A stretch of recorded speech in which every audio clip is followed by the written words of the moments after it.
Welcome back, everyone, and I'm here again with SBR contributor Dave Golokhov. Today, we're taking a look at that NHL game between the Chicago Blackhawks and the Boston Bruins. How you doing today, man?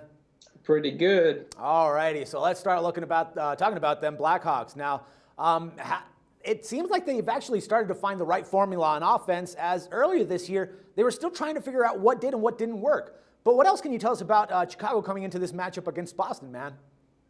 Yeah, the Blackhawks are on absolute fire right now. We're talking about a team that enters Thursday on a 7-game winning streak, pretty much the best team in the NHL right now.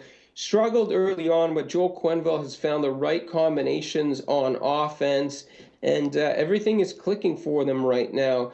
On top of that, you take a look at the Bruins. This is a team that's won just 2 of their last 7 games. I mean, that's pretty surprising considering the Bruins were the best team in the regular season last year in terms of the Eastern Conference. On one hand, they have scored 9 goals in the last 2 games, but before that, they had managed just 8 goals in their previous 5 games. This is a team that's struggling to light the lamp. So I think Chicago playing well on defense, playing well on offense, just playing much better than the Bruins overall. They could go on the road and win this game. All right, now as for Boston, we've seen them struggle a bit. But as you pointed out in your article, many of their struggles came while on the road. Do you actually expect them to improve now that they're going to be at home against Chicago, man? Well, I think if you're betting Boston, that's the one thing you're really hanging your hat on. Boston is a team that does play better at home, and it really is tied to their goaltending.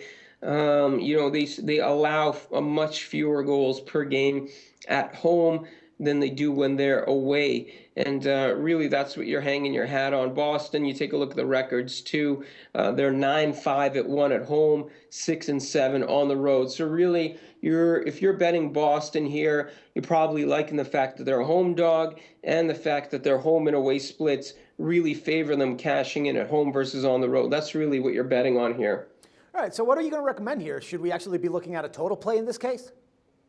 No, I like the Blackhawks here. Cheap price, about -120, -125, depending which sportsbook you're betting it at. Bruins do play well at home, but Chicago, they allow just 2.27 goals per game on the road. That's the 4th best. They score 3.07 on the road. That's also the 4th best. Road record at 10-5. I know Boston plays better at home, but Chicago's a pretty decent road team. So I think it makes sense here that the team that's playing better comes in on a hot streak. And I think Boston struggles here again and loses their 8th game in their last 10 because Chicago is just playing so well right now. All right, good stuff, Dave. Hey, man, thanks a lot, and we'll talk some more hockey again tomorrow. Okay, sounds good. All right, take care, man. And for SBR Picks, this is Dax Floyd. The SBR Network offers free sports picks and game breakdowns, big money free betting contests year-round, a real-time Vegas-style odds monitoring service, and much more. So come see for yourself. To stay updated on SBR news and promotions, follow us on Twitter, Facebook, and Google+, and do be sure to subscribe to the Sportsbook Review YouTube channel to catch all our daily sports shows.